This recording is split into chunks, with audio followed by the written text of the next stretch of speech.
सामने। मैं doctor Sapna Tamrakar, assistant professor of law, BCS शासकीय स्नातकोत्तर महाविद्यालय धमतरी, छत्तीसगढ़। आज मैं LLB पार्ट 3 सेम सेकंड के विद्यार्थियों को आयकर विधि के अंतर्गत कमिश्नर द्वारा पुनरीक्षण के बारे में बताऊंगी। कमिश्नर द्वारा पुनरीक्षण को धारा 263 और 264 में बताया गया है। कमिश्नर के पुनरीक्षण शक्तियों को दो भागों में विभक्त किया जा सकता है।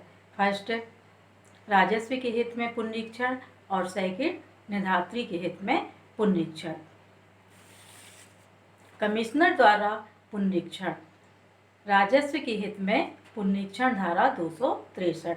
धारा 263 के अंतर्गत कमिश्नर इस अधिनियम के अधीन की गई किसी भी कार्यवाही का प्रलेख मंगाकर उसकी जांच कर सकता है और यदि वह पाता है कि कर निर्धारण अधिकारी द्वारा दिया गया कोई आदेश गलत है और राजस्व के हित के प्रतिकूल है तो वह उचित जांच और निधात्री को सुनवाई का उचित अवसर प्रदान करने के बाद मामले की परिस्थितियों में जैसा उचित समझे वैसा आदेश दे सकता है। इस प्रकार वह कर निर्धारण अधिकारी के आदेश में उपर्युक्त संशोधन या परिवर्तन कर सकती है, परंतु यह संशोधन या परिवर्तन राजस्व या सरकारी आय के लिए अहितकर नहीं होना चाहिए। इस धारा के अंतर्गत कमिश्नर कर निर्धारण अधिकारी द्वारा दिए गए कर निर्धारण के आदेश में ऐसा संशोधन कर सकता है जो राजस्व के हित के विपरीत ना हो, अर्थात वह कर निर्धारण को बढ़ा सकता है या उसे रद्द करके पुनः कर निर्धारण का आदेश दे सकता है, परंतु वह कर निर्धारण को हटा नहीं सकता। कमिश्नर इस धारा के अंतर्गत कर निर्धारण अधिकारी के आदेश का पुनरीक्षण निधात्री को सुनवाई का उचित अवसर प्रदान करने के बाद ही कर सकता है और यदि वह ऐसा नहीं करता है तो पुनरीक्षण वैध नहीं होगा। इसको हम स्पष्टीकरण के माध्यम से समझेंगे। ए, कर निर्धारण अधिकारी के आदेशों में निम्नलिखित सम्मिलित होंगे। फर्स्ट, सहायक कमिश्नर अथवा डिप्टी कमिश्नर अथवा आयकर अधिकारी द्वारा संयुक्त कमिश्नर के निर्देशों के आधार पर दिया गया कर निर्धारण का आदेश। सेकंड, कर निर्धारण अधिकारी के रूप में कार्य करते हुए संयुक्त कमिश्नर का आदेश। वी, अभिलेख से आशय कमिश्नर द्वारा जांच के समय इस अधिनियम के अंतर्गत किसी कार्यवाही को समस्त उपलब्ध अभिलेख रिकॉर्ड से है। सी, यदि कर निर्धारण अधिकारी के आदेश के विरुद्ध अपील की जा चुकी है तो भी कमिश्नर पुनरीक्षण में उन बिंदुओं पर विचार कर सकता है जिनके की विरुद्ध या तो अपील नहीं की गई है या जिन पर अपील में निर्णय नहीं हुआ है।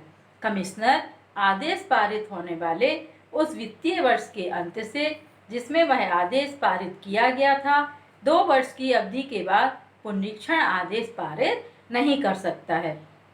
यदि पुनरीक्षण आदेश अपीलीय ट्रिब्यूनल, उच्च न्यायालय अथवा उच्चतम न्यायालय के आदेश अथवा निर्देश को दृष्टिगत रखते हुए पारित किया गया है तो यह अवधि सीमा लागू नहीं होगी तथा ऐसे पुनरीक्षण आदेश के विरुद्ध अपीलीय ट्रिब्यूनल में अपील की जा सकती है। निधात्री के हित में पुनरीक्षण। धारा 264 के अंतर्गत ऐसे आदेशों का पुनरीक्षण कर सकता है जो उसके अधीनस्थ किसी अधिकारी के द्वारा दिए गए हैं। इस धारा के अंतर्गत कमिश्नर पुनरीक्षण स्वयमेव या निधात्री के प्रार्थना पर करता है। ऐसा पुनरीक्षण करने के लिए कमिश्नर इस अधिनियम के अंतर्गत की गई किसी ऐसी कार्यवाही के प्रलेखों को मंगा सकता है जिसमें वह आदेश दिया गया था जिसका वह पुनरीक्षण कर रहा है। इन प्रलेखों की उचित जांच तथा अन्य आवश्यक पूछताछ तथा जांच करने के बाद वह जैसा उचित समझे वैसा आदेश दे सकता है, परंतु यह आदेश निधात्री के हित के विपरीत नहीं होना चाहिए। अतः इस धारा के अंतर्गत का कमिश्नर द्वारा दिया गया आदेश निधात्री के हित के प्रतिकूल नहीं होना चाहिए। इसके साथ ही इस धारा के अंतर्गत आयुक्त स्वयमेव किसी आदेश का पुनरीक्षण उस आदेश की तिथि से 1 वर्ष बाद नहीं कर सकता है।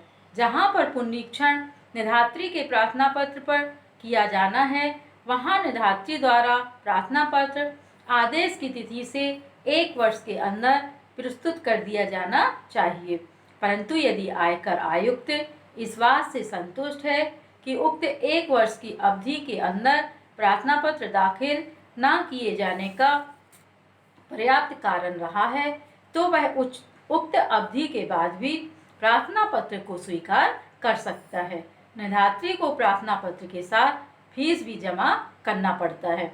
इस धारा के अंतर्गत आयकर आयुक्त अपने अधीनस्थ अधिकारियों के आदेशों का पुनरीक्षण कर सकता है। उप आयुक्त अपील आयुक्त के अधीनस्थ माना जाता है, परंतु निम्नलिखित परिस्थितियों में कमिश्नर धारा 264 के अंतर्गत किसी भी आदेश का पुनरीक्षण नहीं कर सकता है। फर्स्ट, यदि उस आदेश के विरुद्ध कमिश्नर अपील के यहाँ अथवा अपीलीय ट्रिब्यूनल में अपील हो सकती है, परंतु ना तो करदाता ने अपील की है और ना ही अपील करने का समय निकला है, अथवा कमिश्नर अपील अथवा ट्रिब्यूनल में अपील करने के अधिकार को करदाता ने छोड़ा नहीं है, अथवा सेकंड, यदि प्रश्नगत आदेश कमिश्नर अपील के यहाँ लंबित है, अथवा थर्ड, यदि उस आदेश के विरुद्ध ट्रिब्यूनल में अपील कर दी गई है। धारा 263 के अंतर्गत किए गए पुनरीक्षण के फलस्वरूप